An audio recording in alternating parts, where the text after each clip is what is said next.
Oke, selamat siang semuanya. Selamat Assalamualaikum siang. warahmatullahi wabarakatuh. Waalaikumsalam. Oke, terima kasih. Ini eh, suatu rasa syukur ya. Di tengah pandemi ini kita ketemu di webinar, walaupun tidak bisa ketemu langsung karena social distancing. Jadi ada PSBB dan seterusnya. Nah, eh, kita siang ini kehadiran pemateri yang keren banget saya rasa ya. Ada dua pemateri, ada Mas Adit dan Mbak Priscilia. Sebelum saya memperkenalkan dua pemateri kita yang keren ini, saya menyapa peserta dulu. Jadi di sini saya ini pakai handphone dan pakai laptop karena kebetulan sekaligus mengapprove teman-teman yang mau join. Jadi multitasking lah ini sekarang ini. Iya, Nah, betul. betul ya. Nah, kita ada 25 peserta. Mudah-mudahan nanti terus bertambah. Toh juga nanti akan kita coba share ini ke YouTube gitu ya, karena acara siang ini kita rekam. Nah, teman-temanku sekalian, kita bicara atau ngobrol santai saja, walaupun tidak ada kopinya karena bulan puasa. Tapi saya berharap walaupun webinar gitu ya. Nah, nanti setelah pemateri kita ulas opininya, gagasannya terkait pendidikan di Indonesia, saya juga akan meminta partisipasi peserta, yaitu teman-teman sekalian untuk memberikan pertanyaan, termasuk feedback, karena forum ini adalah forum kita bersama, tidak hanya forum saya sebagai moderator, juga bukan hanya sekedar forum Mas Adit dan Priscilia. Tapi tentu saya mengundang dua orang ini bukan tanpa alasan, karena saya sudah membaca dan juga mengetahui track record dua orang ini. Mas Adit ini saya sudah kenal lama sebenarnya, terutama di sosial media, dan sekarang juga ketemunya di layar kaca juga ini, karena belum sempat ketemu langsung. Ya Mas Adit ya, harapannya nanti setelah COVID-19 selesai ke Mas Adit. Nah, Mas Adit ini menyelesaikan PhD di Leiden University di Belanda, kemudian sekarang menjadi co-founder dari Jalar, jaringan alumni luar negeri ya. Kegiatannya keren-keren itu. Terakhir saya lihat di poster mengundang Pak Sandiaga Uno, kemudian juga Pak Rudi Habibie ya, putranya Pak Habibie ya, Ilham Habibie. Nah, kemudian juga sebagai Vice Chairman di Habibie Center. Itu pemateri kita. Dan ada Mbak Priscilia Christian Opur. Kalau kita lihat wajahnya, ini memang tidak tidak terlihat seperti Papua banget. Karena memang saya dapat bocoran ayahnya orang Papua dan ibunya orang Jawa. Nah inilah jadinya Mbak Priscilia. Mbak Priscilia ini, Mbak Prisia ini Ya. Guru di SMA Kristen Kalam Kudus Jayapura, termasuk ngajar juga di SD, SMP, dan SMA karena satu yayasan. Kemudian menyelesaikan S1 dari jurusan manajemen bisnis di Surabaya. Bahkan sekarang saya dapat informasi akan melanjutkan S2 ke Amerika Serikat dengan beasiswa LPDP. Gimana kabarnya Mas Adit dan Mbak Silia? Oh, puji Tuhan baik. Alhamdulillah, baik ya. Oke. Saya ingin mulai ke Mas Adit dulu nih. Mas Adit ini kan aktif di beberapa organisasi ya, seperti Jalar dan Habibie Center. Bisa diceritakan sedikit deh terkait organisasi tersebut? Ya, jadi terima kasih Mas Budi atas kesempatannya. Jadi seperti kata Mas Budi, kami kenalnya udah lama, tapi baru sempat ketemunya justru langsung di acara Zoom dan langsung sharing berbagi. Ini luar biasanya COVID ini seperti ini memang. Jadi saya full time-nya bekerja di PT Unilever Indonesia sebagai Senior Manager untuk Sustainability.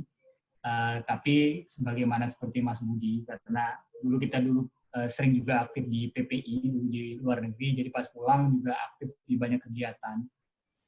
Kenapa saya ada di Habibie Center? Karena di salah satu kesempatan waktu itu Pak B.J. Habibie, saya manggilnya Eyang Habibie, itu meminta saya untuk bantu-bantu di Habibie Center, yang akhirnya sampai sekarang saya ada di Habibie Center, membantu Habibie Center sebagai wakil ketua di bidang IDST. Kemudian karena COVID ini juga sebenarnya saya sama teman-teman itu kan daripada kita nggak ngapa-ngapain gitu, banyak waktu luang, akhirnya buatlah organisasi namanya Jalar, Jaringan Alumni Luar Negeri. Intinya teman-teman yang sudah pulang, yang kita kenal kecil-kecil aja, itu buat kegiatan sharing lah, kalau istilah Profesor Etin Anwar itu sodakoh ilmu gitu. Jadi kita coba menarik istilahnya. Kita coba dengan berbagai macam latar belakang, berbagai macam pengalaman, itu kita coba berbagi dengan berbagai macam topik.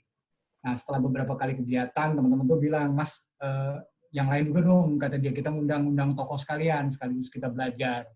Nah, akhirnya muncullah beberapa kegiatan yang memang kita ngundang beberapa tokoh supaya bisa berbagi juga di situ. Itu aja.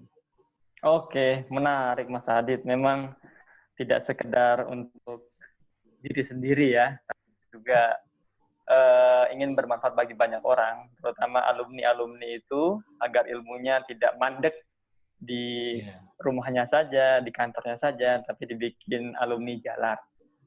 Keren Mas, keren banget.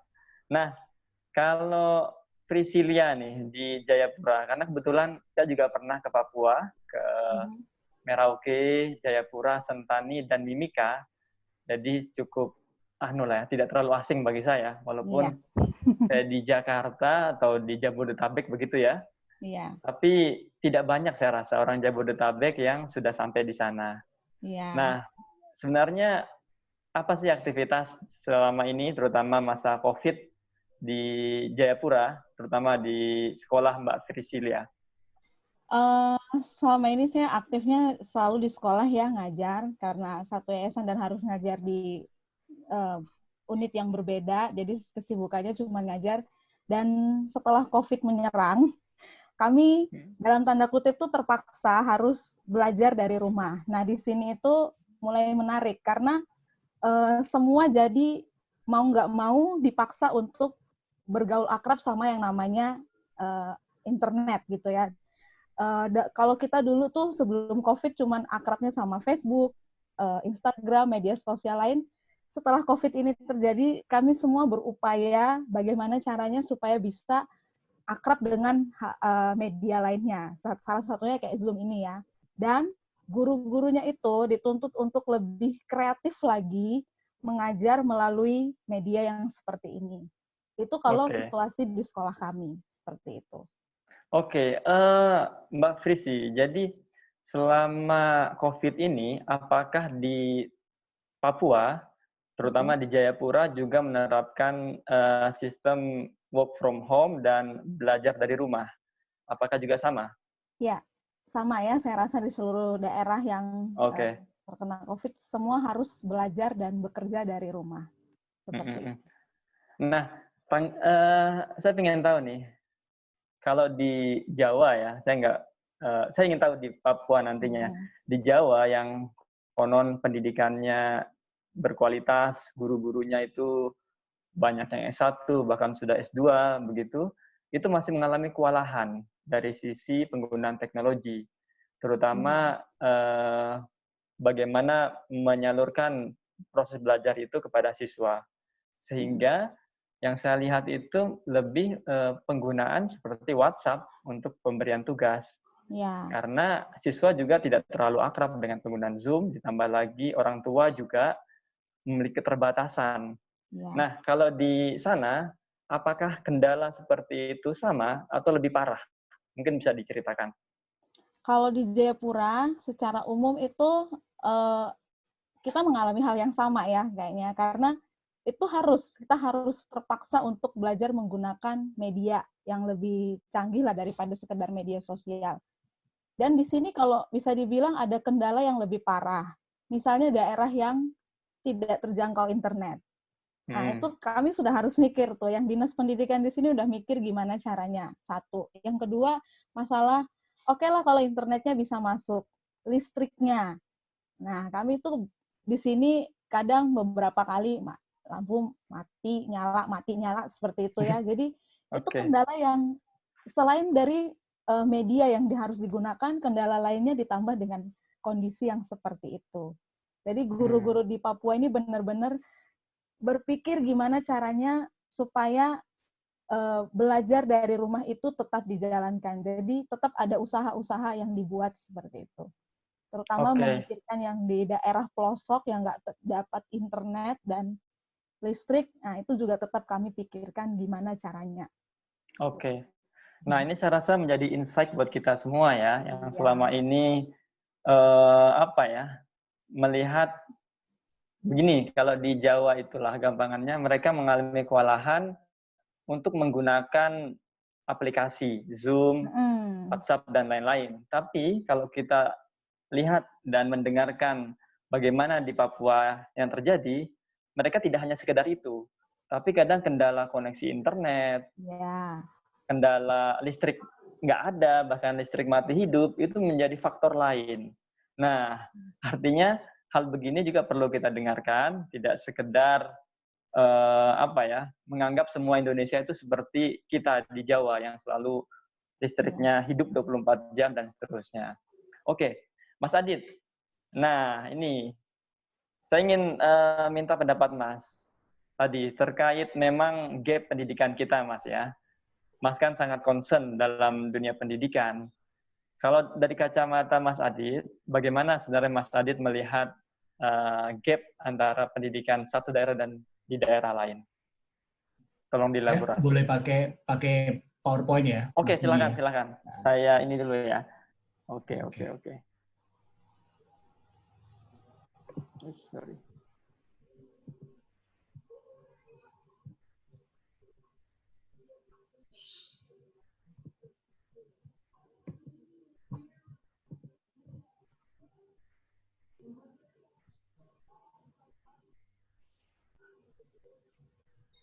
Oke, silakan Mas.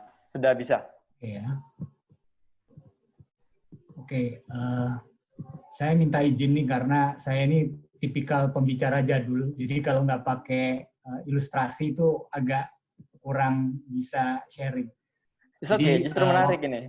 Iya. Ya. Waktu Mas Budi kemarin minta bicara tentang wajah pendidikan, saya mau coba mengambil beberapa sampel yang nanti mungkin relate sama situasi teman-teman di Papua ataupun teman-teman di daerah lain. Jadi ini sedikit background tentang saya, tadi sudah disebutkan.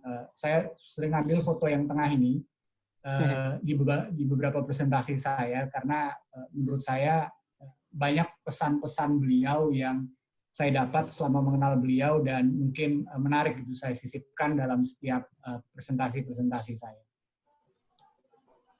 Jadi cerita juga mungkin seperti Mas Budi, kita dulu tuh banyak aktif di luar negeri.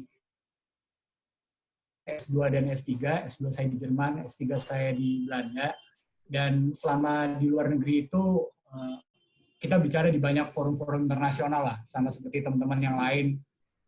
Ini bicara di Swedia, di Swiss, di Austria, kita banyak bicara di forum-forum besar.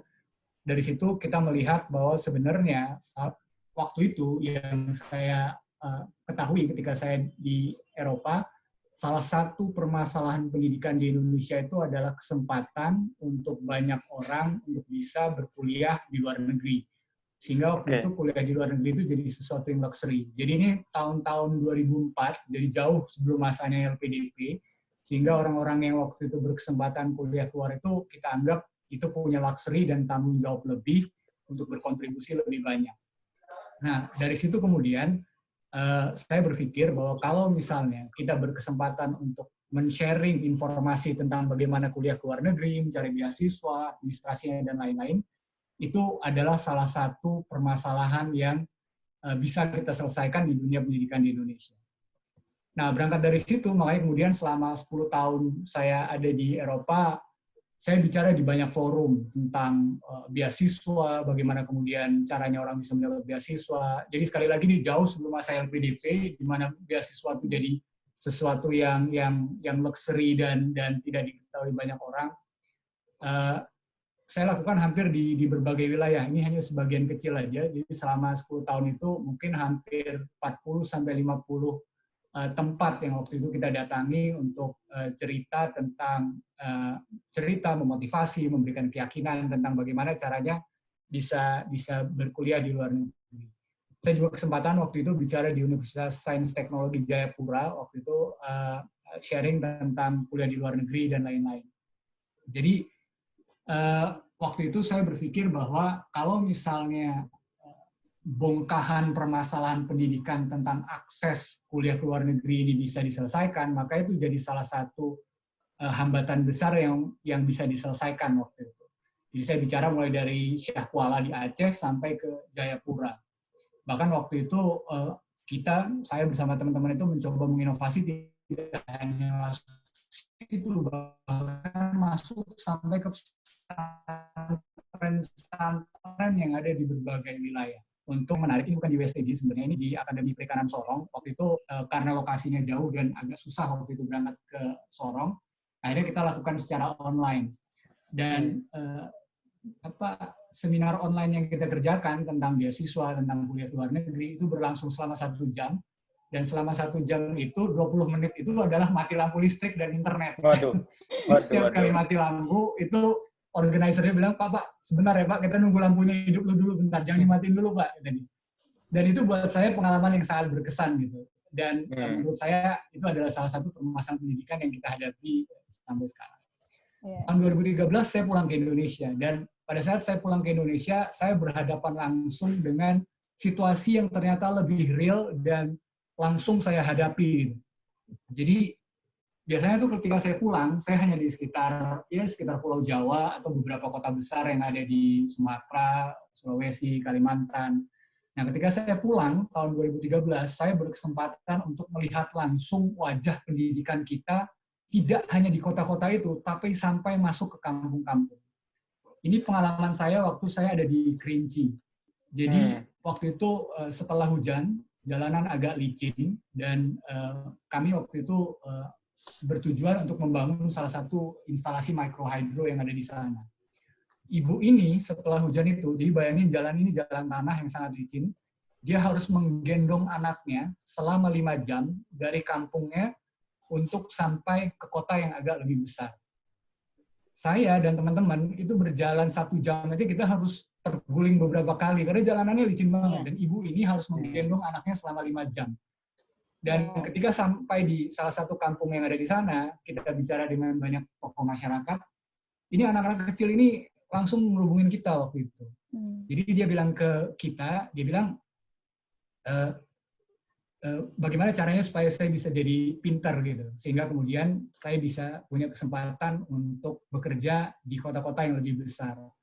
Dan ini pengalaman yang menurut saya sangat membekas di hati saya juga, yang lihat bahkan sampai di pelosok pun keinginan untuk belajar, keinginan untuk berbuat lebih baik melalui pendidikan itu jadi satu mata uang yang sangat berharga gitu, dimanapun itu. Ini lokasinya di Kerinci waktu itu, di daerah Jambi. Jadi saya berpikir waktu itu segala mindset yang saya bawa ketika saya di Eropa bahwa permasalahan kita adalah kesempatan kuliah ke luar negeri, ternyata ketika kita pulang saya belajar dari nol gitu. Saya kembali ke titik awal bahwa justru kesempatan untuk belajar secara layaklah yang menjadi permasalahan besar yang ada di Indonesia saat ini. Itulah yang terjadi di wilayah-wilayah pelosok yang selama ini saya jalani. Kemudian saya juga berkesempatan ke wilayah Tanjung Jabung Timur, itu perjalanan sekitar 4 jam naik mobil. Kemudian saya sampai di satu sekolah ini. Jadi ini sekolah yang kita datangi, kebetulan lewat pada saat kita ingin melakukan salah satu proyek restorasi di situ. Sekolah ini banjir kalau hujan, jadi air masuk ke situ. Dan ketika saya coba masuk lebih dalam, saya lihat atapnya itu bolong semua. Dan ini kelas terbagus yang ada di mereka saat itu. Sedangkan kelas-kelas yang lain itu masih tanah. Dan sekali lagi saya melihat ini salah satu wajah pendidikan kita di daerah pelosok. Dan untuk sampai di sekolah ini saya harus naik perahu tongkang untuk nyebrang, kemudian lewat jalan tanpa aspal, kemudian naik perahu ketinting, perahu kecil, ini sekitar 3 jam, speedboat, kemudian pakai perahu yang mendayung, kemudian lewat lagi pakai jalan tanah, dan akhirnya baru sampai di sekolah ini. Jadi, sekali lagi, saya waktu itu berpikir, anak-anak yang sekolah di sini, berkesempatan untuk sekolah di sini, itu jadi satu hal yang luxury. Jadi kalau dulu saya mikirnya kuliah ke luar negeri itu luxurious, gitu, sesuatu yang berharga dan jauh di hadapan mata kita, ternyata buat beberapa teman-teman ini, untuk keluar dari sini dan berkesempatan untuk melanjutkan sekolahnya ke SMP, itu jadi sesuatu yang luxurious. Gitu. Jangankan keluar negeri, keluar untuk bisa kuliah SMP pun, ini jadi sesuatu yang sangat berharga, yang harus mereka perjuangkan gitu setiap harinya. Ini salah satu teman saya gitu. Jadi despite of terlepas dari segala macam problematika pendidikan yang ada di Indonesia dengan segala macam keterbatasan infrastruktur, menurut saya perjuangan itu selalu melahirkan para juara gitu, melahirkan para champion. Ini salah satu sahabat baik saya sampai sekarang, namanya Kadar Usman Loba. Beliau adalah dosen di Akademi Perikanan di Sorong. Jadi kami ini akrab banget. Saya sempat membawa beliau untuk bertemu dengan Pak B.J. Habibie waktu itu, karena buat saya perjuangan Pak Kadar Usman Loba ini itu luar biasa. Gitu. Beliau adalah doktor perikanan di Marseille, peraih award Schutzenberger Award dari Eropa, dan satu hal yang menggelitik pemikiran saya waktu itu, saya bilang ke dia, Bang Kada ini bisa kerja dimanapun di seluruh dunia. You are one of the best scientists yang diketahui dan dimiliki di benua Eropa. Tapi kenapa akhirnya balik untuk kembali ke Sorong dan bahkan menjadi dosen di Sorong? Padahal kesempatan untuk berkarir di luar negeri sangat luas. Ada jawaban beliau yang sangat menggelitik saya dan akhirnya membuat saya ikut pulang ke Indonesia adalah waktu itu dia bilang, Papua itu adalah tanah yang akan saya bangun. Jadi saya kebayang orang dengan atribut luar biasa itu ternyata mau balik ke kampung halamannya untuk berbuat. Yang akhirnya itu menjadi salah satu keputusan saya juga waktu itu untuk mau pulang ke Indonesia dan melihat apa yang bisa saya kerjakan di Indonesia. Jadi kalau melihat wajah pendidikan di Indonesia tuh, saya coba untuk take it more personal ya. Saya tidak pengen terlalu banyak mengutip buku dan teori gitu. Tapi buat saya tuh pemerataan akses pendidikan ini jadi salah satu permasalahan yang kita hadapi. Ini salah satu contoh teman-teman di Lebak, Banten yang harus berjuang setiap harinya untuk bisa sekolah. Yang kedua adalah pemerataan infrastruktur pendidikan, peningkatan taraf hidup pendidik, dan pengenalan e-learning yang lebih intensif. Jadi dalam konteks teknologi dan e-learning ini, saya melihat kenapa e-learning ini menjadi mata uang baru yang menarik gitu buat kita sekarang. Karena banyak sekali inisiatif publik untuk berbagi ilmu secara daring. Ruang guru, yo berbagi, macam-macam lah, yang memungkinkan orang untuk belajar secara online dan jarak jauh. Kemudian penggunaan gadget sekarang terjadi di semua lapisan, semua orang sudah pakai handphone yang familiar, yang bisa dimanfaatkan untuk belajar. Belajar e-learning ini rendah cost-nya dan kadang gratis, seperti yang kita lakukan sekarang, orang nggak harus bayar gitu untuk melakukan itu. Dan itu karena dia online, orang bisa input ilmunya itu kapan aja gitu, dan anytime, sehingga akselerasi ilmunya jadi lebih berkembang cepat.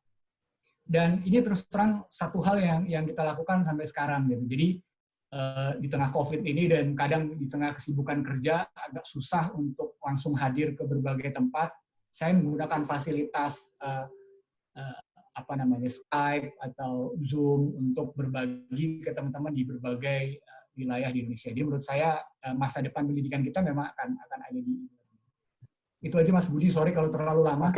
It's okay. Oke, Mas Adit, ini luar biasa sekali.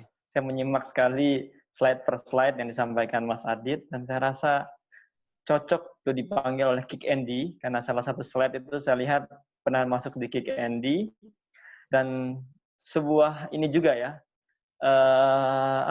dilematis saya mengatakannya, ketika ada diaspora yang memilih untuk kembali ke Indonesia atau tetap di sana. Karena teman-teman, kalau kita di luar negeri itu, karena kebetulan saya juga S2 dan S3 di luar negeri, tawaran-tawaran yang sifatnya material itu luar biasa. Juga termasuk support teknologi. Ada beberapa teman saya itu, Mas Adit pasti kenal, di Brunswick, dia memilih tinggal di sana. Dan saya rasa cukup logis alasannya. Karena teknologi yang digunakan dia sangat mensupport dia untuk melakukan penelitian. Dan dia khawatir ketika nanti kembali ke Indonesia, dia tidak bisa menyalurkan ide-ide dia. Tentu saya sangat yakin bahwa beliau punya jiwa nasionalisme juga. Nah, jadi memang orang ada perbedaan di sini dalam menanggapi harus kembali atau enggak. Yang jelas saya sangat salut dengan Mas Adit mau terjun langsung ke daerah-daerah dan juga memberikan pelajaran secara langsung pada mereka. Mas Adit, nanti kita bicara lebih jauh terkait hal itu. Saya ingin ke Mbak Frisia lagi nih. Saya rasa Mbak Frisia ini satu dari sekian banyak orang yang beruntung di Papua karena bisa sekolah di Surabaya S1-nya, bahkan nanti mau lanjut S2 di luar negeri. Nah, saya mau tanya ini, kalau seumpamanya Mbak video ditonton oleh pemerintah begitu ya, apa yang ingin disampaikan? Jadi kita persilahkan. Maksudnya mau sampaikan apa nih, Mas? Unek-unek, kemudian secara fasilitas supportingnya apakah sudah bagus atau masih kurang, dan seterusnya. Saya juga menyimak tadi ya pemaparan dari Mas Adit ya, bahwa memang saya sependapat dengan Mas Adit. Dulu saya mikir saya harus kuliah sekolah itu sampai ke luar negeri, itu luxury bagi saya. Dan kalau Masnya perhatikan ya, saya S1-nya kan manajemen bisnis ya.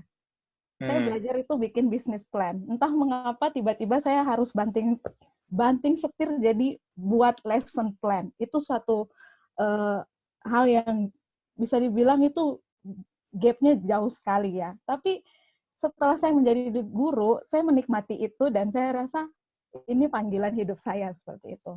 Dan saya pikir bahwa sebagai salah satu orang Papua yang beruntung, yang bisa menikmati sekolah yang baik ya, dari TK sampai kuliah S1 di tempat yang baik, itu suatu hal yang anugerah buat saya gitu. Dan ketika saya menjadi guru, ketika saya ngajar, meskipun saya kembali ngajar di alma mater saya melihat ada perbedaan gitu ya. Ini anak-anak yang dengan berbagai latar belakang keluarga saya didik, dan saya memang menitik beratkan pada yang orang asli Papua gitu, yang berkesempatan untuk bersekolah di situ. Di sekolah tempat saya mengajar mereka ini cukup dibilang suatu tantangan. Itu di sekolah saya ya. Dan saya terpikirkan bagaimana dengan yang di luar dari sekolah saya, seperti itu. Karena sekolah saya kan sekolah swasta nih tempat ngajar.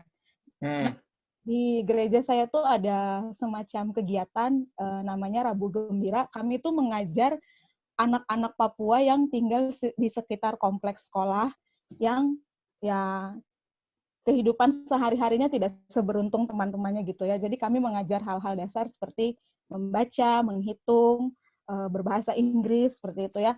Dan itu saya waktu ngajar mereka itu saya butuh energi yang lebih besar 2 kali gitu ya.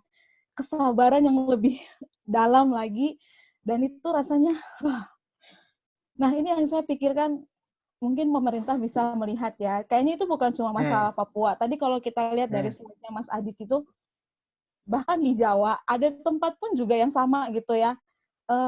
Tidak semua tempat itu bisa terjangkau dengan teknologi yang baik, dengan fasilitas pendidikan yang memadai.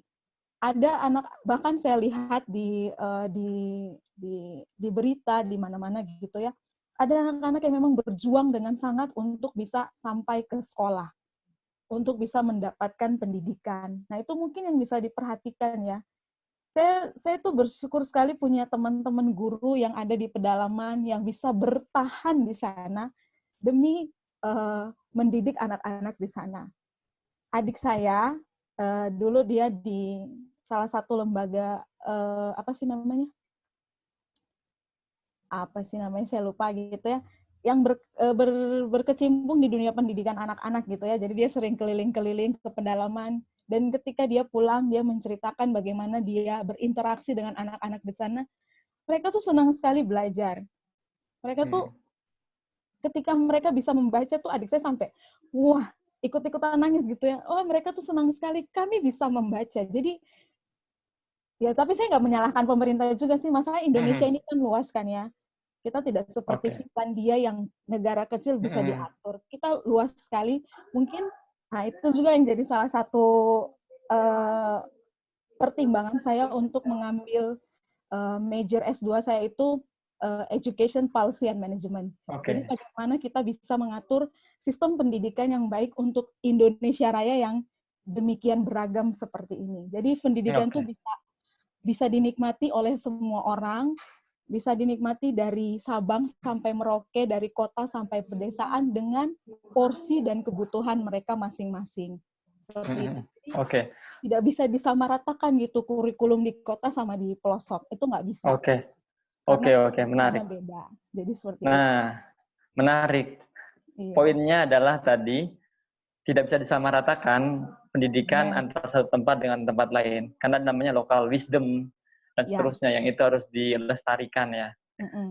Dan saya rasa Mbak Priscilia ini, atau manggilnya kakak ya kalau di sana itu, kakak Priscilia ini termasuk yang memilih untuk bekerja ketimbang banyak mengeluh, kalau saya melihatnya begitu. Kasih kesempatan untuk menyampaikan unek-unek, tersampaikan, dan juga dia menyampaikan terkait aktivitasnya selama di sekolah. Nah, sebenarnya ini terhubung dengan apa yang disampaikan Mas Adit tadi, bahwa tidak usah terlalu jauh kita berimajinasi ya. Kadang belajar secara layak saja itu masih menjadi PR di beberapa tempat. Nah, kalau menurut Mas Adit sendiri, kita ini kan di masa COVID-19 ini kan seperti halnya ada blessing in disguise ya. Orang-orang terpacu untuk menggunakan teknologi. Artinya ada nilai positif. Orang yang tidak pernah menggunakan Zoom sekarang pakai, dan seterusnya. Artinya ada satu titik kita mulai update atau ada upgrade dari si teknologi. Nah, kalau Mas Adit sendiri melihat peluang Indonesia, kalau mungkin bisa dihubungkan di hasil PISA, yang mana skor Indonesia itu masih di deretan bawah, apakah kalau ini terus dijaga, bahkan ditingkatkan, mampu meningkatkan kualitas kita, Mas Adit? Ya, sekali lagi pertama saya salut dengan Kakak Priscilia ya. Jadi tadi sebelum dimulai beliau sempat bercerita bahwa beliau ngajar tuh mulai dari SD, kemudian pindah ke SMP, kemudian pindah ke SMA gitu. Menurut saya itu kan perlu dedikasi ya. Artinya harus siap di semua level. Nah, kalau menjawab pertanyaan Mas Budi tadi, pertama saya melihat bahwa sepertinya memang secara gradual, secara bertahap, pendidikan kita ini mulai bergeser dari ruang-ruang kelas yang konvensional menuju ke ruang-ruang interaksi di dunia online ya. Karena yang pertama saya melihat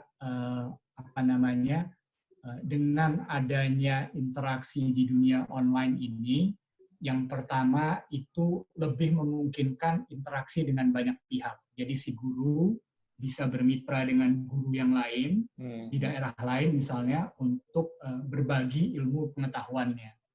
Yang menurut saya ini jadi penting gitu.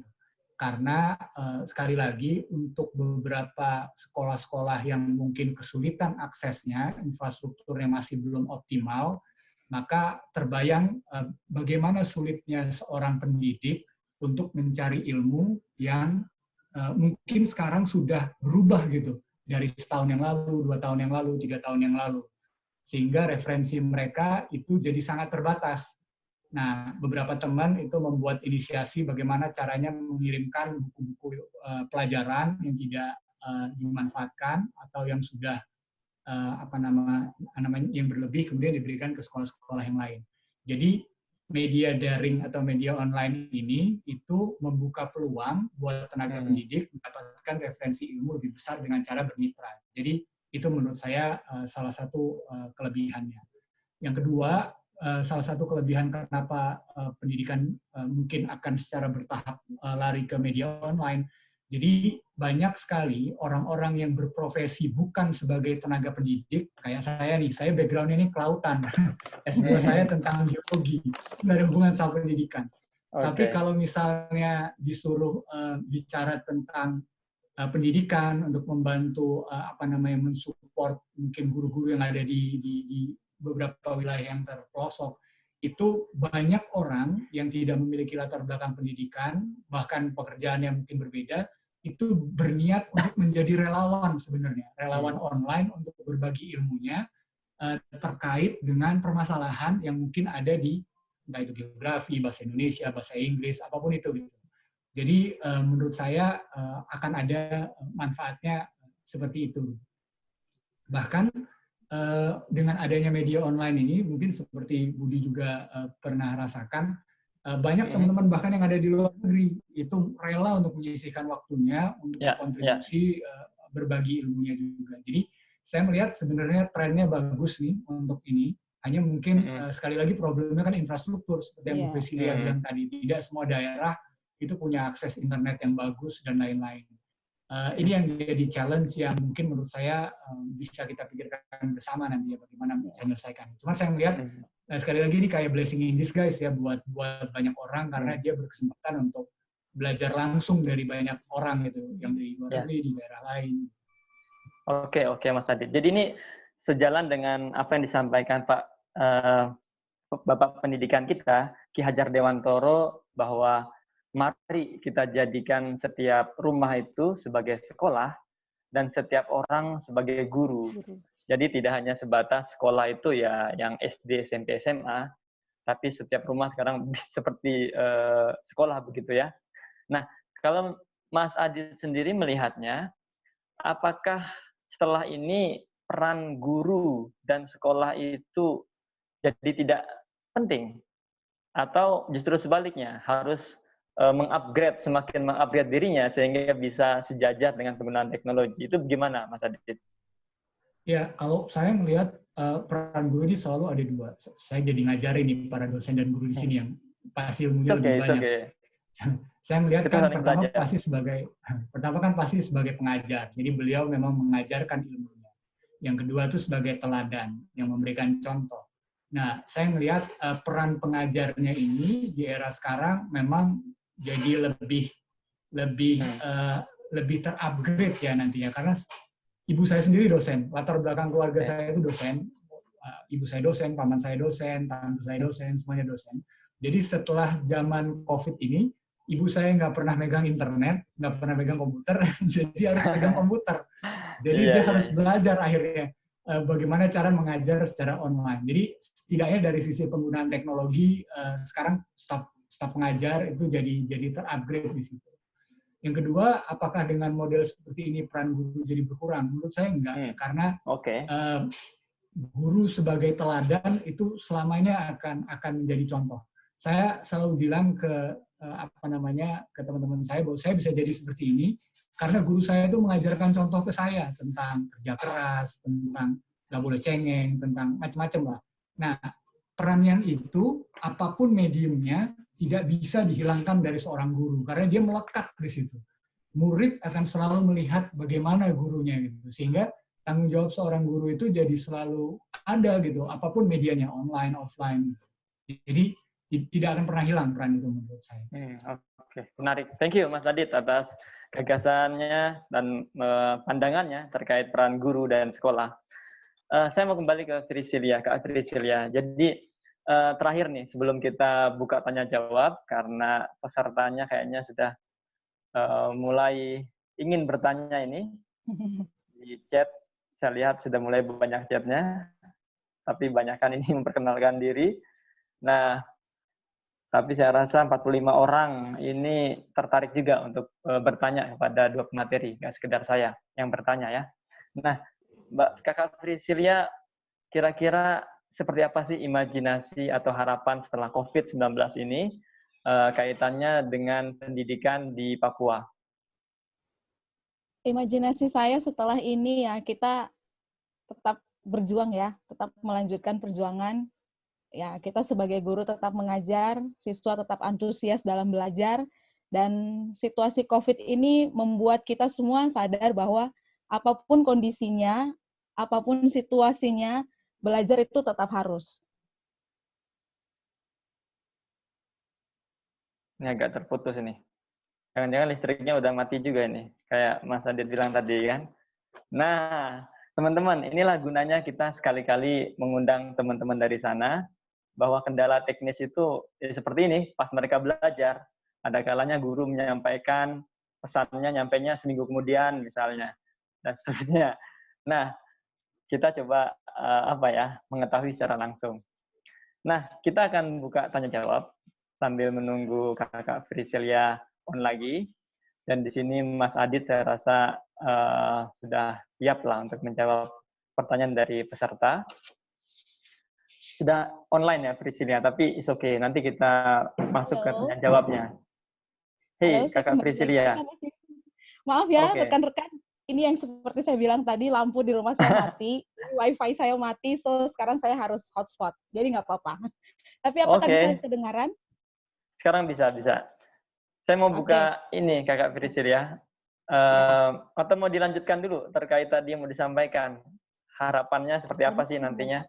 Harapan saya kita tetap melanjutkan kehidupan, melanjutkan pembelajaran, apapun situasinya. Saya rasa learn itu seumur hidup ya. Jadi kita tetap semangat untuk melanjutkan kehidupan seperti itu. Jadi tetap semangat belajar, tetap semangat mengajar seperti itu. Oke, thank you. Jadi long life learning ya. Kalau dalam Islam itu kita belajar dari lahir sampai ke liang lahat, kira-kira begitu. Oke. Ya, betul sekali. Saya persilakan kepada teman-teman untuk bertanya. Mungkin bisa raise your hand atau di chat di sini mau bertanya begitu. Tapi saya ingin teman-teman bertanya secara langsung. Karena begini, kita udah online, masa saya bacakan gitu kan. Jadi teman-teman bisa menyampaikan secara langsung, ada interaksi dua arah, tidak boleh membatasi kita. Silakan yang ingin bertanya. Saya buka 3 penanya dulu untuk sesi pertama ini.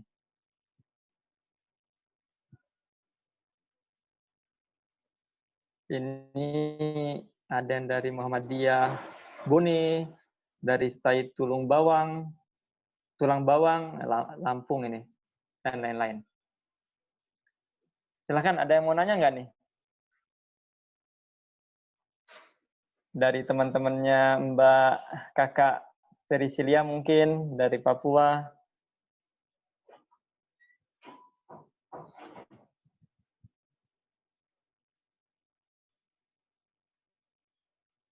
Kalau nggak ada, kita sambil diskusi. Izin masuk. Ya. Oh, ada. Mas Timen, nih dari Tanah Laskar Pelangi ini. Silakan, karena teman saya juga. Izin, Assalamualaikum warahmatullahi wabarakatuh. Waalaikumsalam warahmatullahi wabarakatuh. Pak Budi ya. Silakan. Perkenalkan, mungkin rekan-rekan di sini khususnya Pak Narsum ini ya. Saya apresiasi dengan Pak Ahmad Aditya ya. Pak Aditya ya. Salam kenal Pak Aditya, saya Timan dari Bangka Belitung. Ya memang mungkin tidak beda jauh lah. Kalau mungkin kakak presiden kita ada di pulau sana, kita ada pulau sini gitu kan, antara timur dan barat. Ya. Paling tidak melalui Zoom ini kita bersilaturahim ya, silaturahim budaya. Mungkin kalau melihat, memang saya agak sedikit terlambat tadi, tapi paling tidak saya hanya pengen ini aja Pak Adi, luar biasa pencerahan gambaran ya mungkin untuk generasi berikutnya tadi.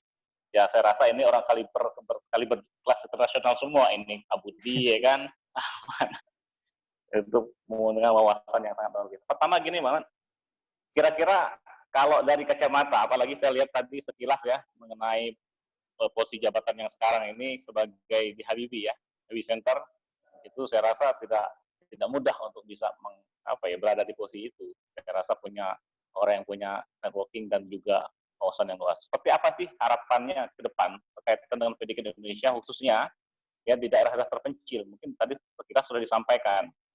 Dan yang kedua saya pengen ini, mungkin dengan kakak Priscilia, kita ini memang hari ini apapun yang terjadi kita dengan bingkai NKRI ya.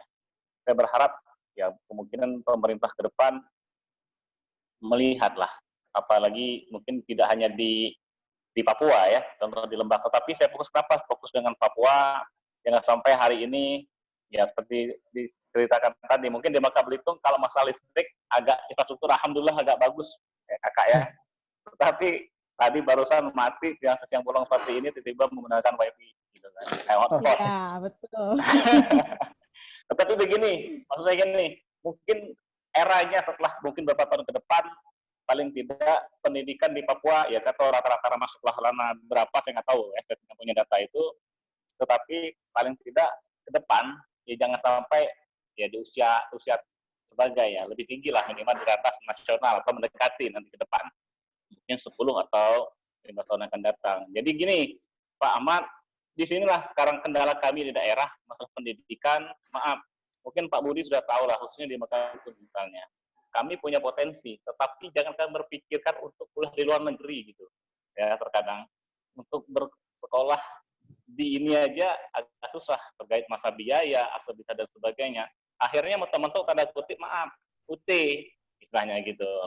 Ya UT kan bisa dilaksanakan 1 minggu. Nah sehingga ya kalau berbicara masalah keilmuan ya tadi memang ke ini pribadi, tetapi kan terkadang kan apatis misalnya hanya sekedar mengambil titel atau gelar sehingga diakui tapi bermasalah tentang pola berpikir mungkin disampaikan Pak Budi sebelumnya jauh ketinggalan gitu loh. Kenapa? Karena orientasinya bukan pada itunya, tetapi minimal dia hanya mendapat gelar ya, tapi tidak mengkredit UT ya tanda kutip, tapi istilahnya kesempatan untuk itu. Nah mungkin ke depan saya rasa untuk habis center khususnya, ayolah rambah infrastruktur minimal melalui pendidikannya, gantilah kalau emang ya Menteri Pendidikan kita hari ini mungkin lebih muda, saya nggak tahu ke depan apakah Pak Budi, apakah Pak Ahmad, saya nggak tahu lah pengabdian mereka seperti apa ke depannya.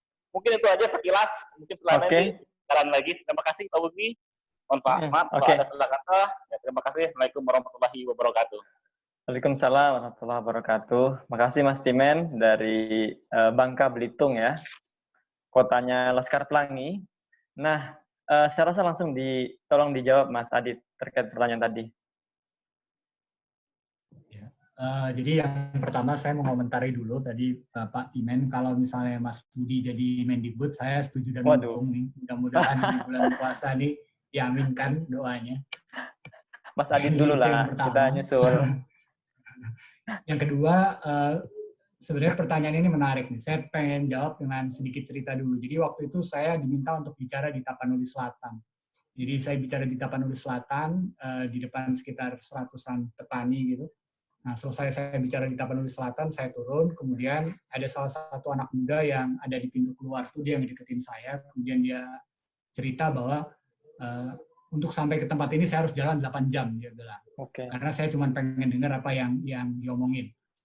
Kemudian akhirnya kita ngobrol panjang lebar dan saya lihat anak ini luar biasa cerdas gitu sebenarnya. Tapi karena keterbatasan infrastruktur dan lain-lain dia jadi punya kesulitan gitu untuk itu. Jadi sebenarnya kalau ditanya apa sih harapannya untuk pendidikan itu, yang satu menurut saya pemerataan kesempatan. Jadi kalau misalnya anak-anak di Indonesia ini punya kesempatan yang sama untuk memperoleh akses pendidikan dengan kualitas yang sama, menurut saya itu adalah salah satu mimpi yang harus dikejar oleh bangsa ini, bukan hanya pemerintah, tapi kita semua nih untuk mengejar supaya mereka tuh punya kesempatan yang sama untuk mendapatkan pendidikan dengan kualitas yang sama di wilayah manapun di Indonesia, kualitasnya. Nah, menurut saya itu sih yang jadi challenge sekarang buat kita. Jadi kalau misalnya tadi saya sempat cerita tentang ada sahabat saya Kadarusman Loba yang berkesempatan untuk menjadi sangat extraordinary kuliah ke Marseille di Prancis, kemudian dia bagaimana struggling dan perjuangannya dia untuk apply beasiswa dan lain-lain, sampai harus nyebrang naik kapal dan lain-lain. Menurut saya at some point gitu untuk pertama kali mungkin itu terkesan inspiratif ya. Tapi itu tidak boleh jadi luxury 1-2 orang aja. Itu harus jadi luxury semua orang sehingga tidak ada lagi cerita-cerita inspirasi tentang bagaimana perjuangan mendapatkan pendidikan karena aksesnya sama gitu semuanya. Itu sih menurut saya harapannya. Oke, thank you Mas Adit. Mudah-mudahan menjawab ya Mas Timen penjelasannya tadi. Kalau terkait menteri tadi, yang jelas kan yang mantan presiden kan Pak Habibie kan. Jadi yang sekarang jadi vice chairman itu biasanya yang duluan, barulah boleh kita ditarik, itu baru mau saya. Nah, ini ada satu pertanyaan lagi dari sebentar, ini tadi dari Muhammad Fahrudin. Silahkan dihidupkan mikrofonnya, di-unmute, dan dikenalkan diri dan pertanyaannya. Silahkan. Oke, terima kasih Mas Budi. Sebelumnya, salam kenal dengan Mas Budi. Kalau Ya, dengan sama-sama. Mas Adit, kalau dengan Mas Adit, saya biasa manggilnya Mas Adit, ya lebih enak. Kita dulu pernah ketemu di acara workshop E4 di Kairo tahun 2008, kalau nggak salah, kebetulan saya salah satu. Iya, saya ingat kok itu. Dan kita Apa kabar? Ya, apa kabar Mas Adit? Dan kita bercerita banyak tentang bagaimana dulu bentrok Mesir ya, dalam rangka evakuasi mahasiswa waktu itu bersama Mas Faiz dan rekan-rekan yang lainnya. Ya. Begini Mas Budi dan Mas Adit, jadi kebetulan saya tinggal di Lebak ya, dan di daerah Malingping. Memang kadang-kadang yang jadi masalah adalah mindset masyarakat yang menganggap pentingnya pendidikan itu masih rendah gitu Pak. Kesadaran masyarakat terhadap pentingnya pendidikan masih rendah, dan itu saya rasakan di sini di masyarakat dalaman. Saya ingin bertanya yang pertama untuk terkait hal ini, bagaimana cara kita yang lebih enak gitu yang merubah mindset masyarakat tentang pentingnya pendidikan. Itu yang pertama. Terus yang kedua, saya sepakat dengan Mas Adit yang barusan tadi menjawab pertanyaan dari penanya sebelumnya, bahwa kadang-kadang kesempatan untuk mempunyai kesempatan seorang untuk mempunyai kesempatan sama dalam meraih impiannya itu nggak merata gitu. Kayak kemarin itu di sekolah di sini, di daerah saya juga, daerah Malingping, ada seorang siswi yang berhasil menjuarai lomba sains ya di Indonesia. Terus dia kemudian diundang untuk ikut lomba di kelas dunia gitu, kalau nggak salah di Amerika atau di wilayah Eropa gitu, dan membutuhkan dana sekitar ratusan juta. Akhirnya dan mirisnya nggak ada sama sekali yang membiayai gitu. Bahkan mereka teman-teman sampai harus menggalang dana di pinggir jalan untuk support temennya yang agar berangkat di sana untuk ikut lomba sains itu gitu. Nah, kira-kira kalau untuk yang kedua ini, pertanyaannya adalah, ada nggak sih spot atau misalkan wadah gitu yang dapat menaungi atau mensupport teman-teman kita yang berada di daerah terpencil atau misalkan daerah-daerah seperti pedalaman yang mempunyai kapabilitas bagus, terus kemampuan bagus di bidang pengetahuan dan sebagainya, untuk kemudian dikembangkan ke dalam kejuaraan dunia dan sebagainya gitu. Dan tentu itu yang akan menjadi nilai positif bagi bukan hanya bagi kampungnya, tapi juga bagi Indonesia gitu. Mungkin itu saja Mas Budi dan Mas Budi, salam kenal dan sampai ketemu lagi nanti kita suatu saat ya. Oke, terima kasih Mas Fahrudin atas pertanyaan dan sharing-sharingnya ya, sangat mencerahkan. Nanti bisa dijawab oleh Mas Adit, dan saya rasa Kakak Cecilia juga bisa menjawabnya terkait mindset tadi. Karena tidak banyak saya rasa orang yang bisa punya mindset positif, terutama di daerah yang ada kekurangan begitu, dalam arti teknologinya masih terbatas. Nah, bagaimana Kakak Cecilia melihat mindset ini yang justru melihat kekurangan itu sebagai challenging untuk melakukan sesuatu? Silakan Kakak Cecilia. Iya, kalau saya tipe orang yang ada tantangan ya dihadapi dengan sukacita gitu ya. Jadi ikhlas menjalani hidup. So kayak mindset, saya berkali-kali mendidik anak-anak saya itu, kamu ke sekolah bukan sebagai suatu kewajiban, tapi itu kebutuhanmu ke sekolah gitu ya. Jadi ketika kamu ada kesempatan untuk belajar, ayo, kamu harus belajar. Jadi kamu nggak boleh anggap itu kewajiban, karena dengan demikian kamu akan berat sendiri seperti itu. Sehingga ketika kamu anggap kamu butuh belajar seperti kamu butuh makan, ya kamu akan dengan sendirinya mindsetmu itu, ini saya harus belajar nih. saya harus belajar. Karena saya lapar pengetahuan seperti itu ya. Nah, itu penting sih. Memang tidak semua orang tua punya mindset yang demikian, bahwa pendidikan itu penting. Ada yang karena ini di daerah, ngapain kamu sekolah tinggi-tinggi gitu ya. Bantu kita lah kerja di ladang, di kebun. Yang penting kita bisa hidup sehari, besok ada kesusahannya sendiri, besok kerja lagi, seperti itu. Orang-orang Papua itu terlatih mikirnya seperti itu. Kesusahan hari ini cukup untuk hari ini, besok ada kesusahan yang lain. Mereka tidak berpikir panjang, sampai nanti masa depan gimana ya. Karena kami kan latar belakangnya berburu ya. Orang yang berburu tuh ya hari ini berburu, hari ini makan, besok berburu lagi. Nggak seperti mindset saudara-saudara di Jawa yang bercocok tanam. Itu kan perlu planning gitu kan ya. Hari ini kita menanam apa, tidak bisa langsung tumbuh, dia butuh waktu panjang seperti itu. Nah, itu beda ya. Puji Tuhan saya dilahirkan dalam dua budaya yang berbeda, ini memberikan saya wawasan begitu ya. Tapi menurut saya mengenai mindset, kalau kita nggak bisa mengedukasi orang tua, paling tidak kita menanamkan di dalam diri anak-anak begitu.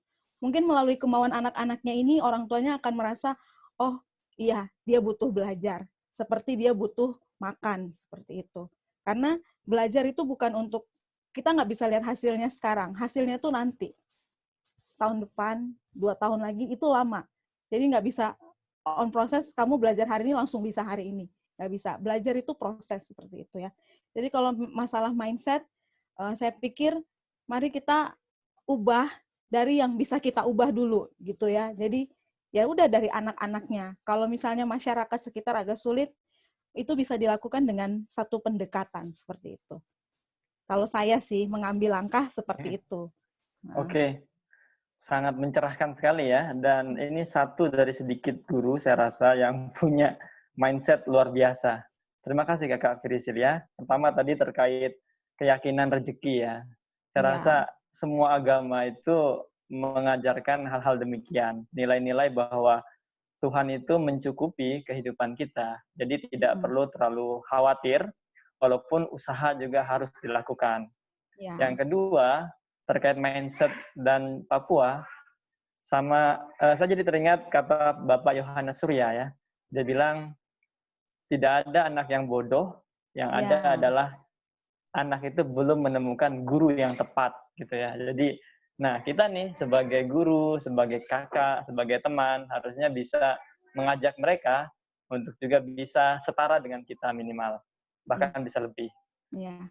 Oke, Mas Adit, silahkan jika ada yang ingin ditambahkan terkait pertanyaan kedua tadi dari Mas Fahrudin. Silahkan, Mas. Ya, jadi saya juga mau nyapa, nih ada sahabat saya nih Pak Susanto Saman, beliau dosen di Universitas Bandar Lampung, salah satu orang yang luar biasa juga nih perjuangan beliau dalam memperoleh pendidikan. Selamat datang Pak Susanto. Satu terkait sama bagaimana merubah mindset. Jadi saya melihat orang ada di dalam bangku pendidikan itu untuk dua hal. Yang pertama adalah melatih cara berpikir. Jadi pendidikan itu membuat kita melatih cara berpikir kita. Makin tinggi jenjang pendidikannya, dari SD, SMP, SMA, S1, S2, S3, itu cara berpikirnya dilatih untuk jadi lebih sistematis. Saya ingat waktu itu ketika saya ngambil studi doktor, profesor saya bilang, jadi dia bilang, Adit, S3 ini kamu tidak hanya belajar ilmu, tapi bagaimana caranya kamu memanajemen cara berpikir kamu.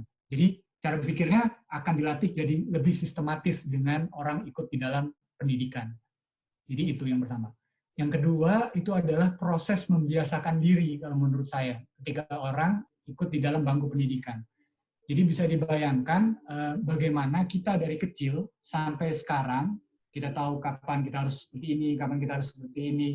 Itu karena kita membiasakan diri kita untuk berhadapan dengan situasi-situasi seperti itu. Sehingga langkah yang diambil itu bisa lebih sistematis. Saya mau ambil satu cerita nih. Jadi di salah satu B.J. Habibie, beliau tuh pernah bercerita ke saya. Jadi dia bilang, Adit, dia bilang, kamu tahu nggak? Dia bilang, hidup ini itu selalu up and down, dia bilang. Hidup yang selalu naik terus, dia bilang, dan tiba-tiba jatuh, itu orang akan stres tiba-tiba. Tapi karena hidup itu selalu up and down, itulah namanya perjuangan. Dan saya melihat sendiri ya bagaimana Eyang Habibie itu mengambil keputusan-keputusan penting dan strategis, bahkan penting buat negara, dalam bisa mengambil keputusan. Kita kadang mau milih antara pilih laptop A atau laptop B aja, itu kan lama nih. Mau lihat dulu speknya, kita pilih laptop yang mana. Beliau mengambil keputusan-keputusan penting buat negara itu dalam hitungan detik. Saya bilang, gimana caranya bisa mengambil? Dia bilang, karena setiap hari saya melatih cara berpikir saya untuk menghadapi situasi-situasi seperti ini. Nah, menurut saya kalau mindset pendidikan itu targetnya tidak hanya, maksudnya ijazah itu jadi hal yang akan datang dengan sendirinya kalau kita menyelesaikan jenjang pendidikan itu. Tapi kalau tujuannya itu, menurut saya ya pribadi, mungkin Bapak Ibu di sini yang guru dan dosen jadi lebih paham, itu diambil, pertama adalah melatih cara berpikir dan kedua membiasakan diri, itu jadi lebih menurut saya ada added value-nya dari kita menempuh jalur pendidikan. Gitu. Menarik. Makasih, Mas Adit. Jadi saya teringat juga nih langsung ke Eyang Habibie. Sebenarnya Eyang Habibie ini bukan hanya idola bagi Mas Adit, tapi bagi saya dan mungkin bagi seluruh peserta di sini. Karena beliau sangat luar biasa sekali, menginspirasi Indonesia bahkan dunia. Nah, terkait Eyang Habibie ini menjadi salah satu motivasi saya juga, Mas, ketika kuliah ke Jerman.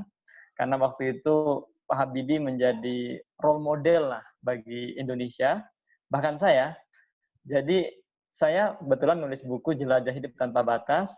Satu chapter itu membahas khusus Bapak Habibie. Tentu tidak sedalam Mas Adit ya, karena interaksi saya dengan beliau sangat terbatas. Hanya sekali bertemu beliau di UGM begitu. Dan saya ingin terus nih mendengarkan kisah-kisah Eyang Habibie. Dan saya rasa ini butuh bab khusus atau webinar khusus kalau membahas Eyang Habibie. Dan mungkin Mas Adit nanti bisa menyampaikan lebih jauh terkait hal itu.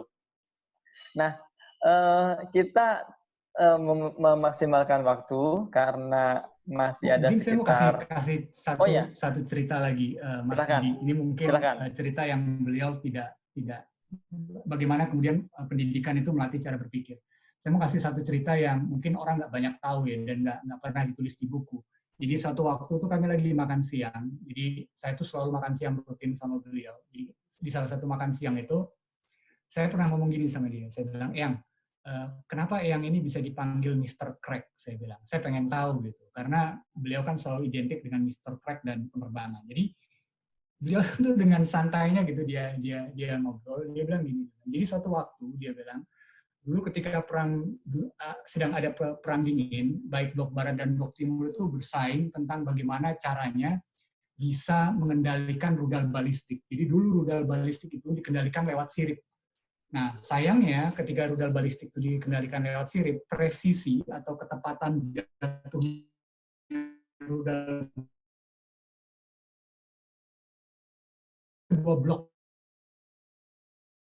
bagaimana caranya mereka bisa memecahkan permasalahan itu. Nah, jadi blok barat membuat timnya sendiri dan blok timur membuat timnya sendiri. Beliau sempat nyebut namanya, yang waktu itu saya cek googling di internet untuk tahu kebenaran ceritanya. Ternyata memang benar nama itu ada. Jadi dia lagi cerita makan siang seolah-olah dia cerita tuh kayak nggak ada apa-apanya gitu. Jadi dia cerita seperti itu. Kemudian setelah hampir 1 tahun, yang blok barat ini dia tidak bisa memecahkan permasalahan itu. Sampai satu waktu akhirnya dia ketemu sama salah seorang profesor di Jerman, di Aachen. Kemudian dia bilang, coba mungkin kamu hubungin mahasiswa saya.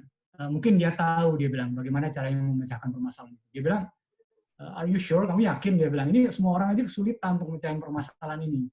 Apakah bisa mahasiswa doktor menyelesaikan permasalahan ini? Dia bilang, nggak ada ruginya, ketemu aja langsung. Jadi akhirnya datanglah pimpinan rombongan tim ini datang ke Aachen. Waktu itu dia menjelaskan bahwa ini adalah rahasia negara, ini tidak bisa disebarluaskan, ini produk militer dan lain-lain. Kemudian dia tanda tangan di situ. Kemudian dikasihlah dokumennya itu. Ini ceritanya Pak Pak BJ langsung gitu dan saya. Jadi dia kasih dokumennya, kemudian Eyang tuh baca di depan itu. Dia baca, kemudian sekitar 20 menit dia balikin bukunya itu. Dia bilang, nih, jadi ambil lagi. Jadi gimana kata profesornya ini yang menyelesaikan ini? Saya bisa selesaiin, gitu ya. Kaget kan profesornya, dia bilang, gimana mungkin orang saya bisa selesaiin. Terus dia bilang, kamu yakin? Dia bilang, berapa lama kamu perlu waktu? Kasih saya waktu 1 minggu. Kata dia. Dia bilang, tim saya aja sudah 1 tahun ini nggak bisa. Kamu bilang 1 minggu, kata dia. Iya, dia bilang. Jadi akhirnya, kemudian saya tanya, itu gimana caranya? Saya pakai finite element method. Jadi dulu saya background-nya teknik. Saya ngerjain finite element method itu harus pakai komputer. Itu pun sering salah gitu. Dan ini yang ngerjainnya tidak pakai apa-apa, benar-benar ditulis tangan gitu. Matriks ukuran besar yang harus diselesaikan. Kemudian akhirnya selesai 1 minggu, dia kasih profesor itu. Nih, dia bilang. Kemudian diperiksa sama profesornya itu. Kemudian dia bilang, kok kayaknya bener ya, kata dia. Cuman saya nggak bisa bilang, ini bener. Saya harus kasih waktu untuk tim saya ngecek kebenaran perhitungan ini. Dibawalah hasil itu ke Amerika, diteliti di Amerika selama 1 bulan, kemudian keluar rekomendasinya. Di situ rekomendasinya adalah tidak ada kesalahan matematika sedikit pun dalam perhitungan ini. Dan yang tuh cerita sambil santai aja, sambil makan. Kita yang dengerin itu sambil mau, saya bilang, ini orang apa bener ya? Dia bilang. Terus kemudian saya bilang, kok bisa gitu? Setiap hari saya mencoba melatih cara berpikir saya.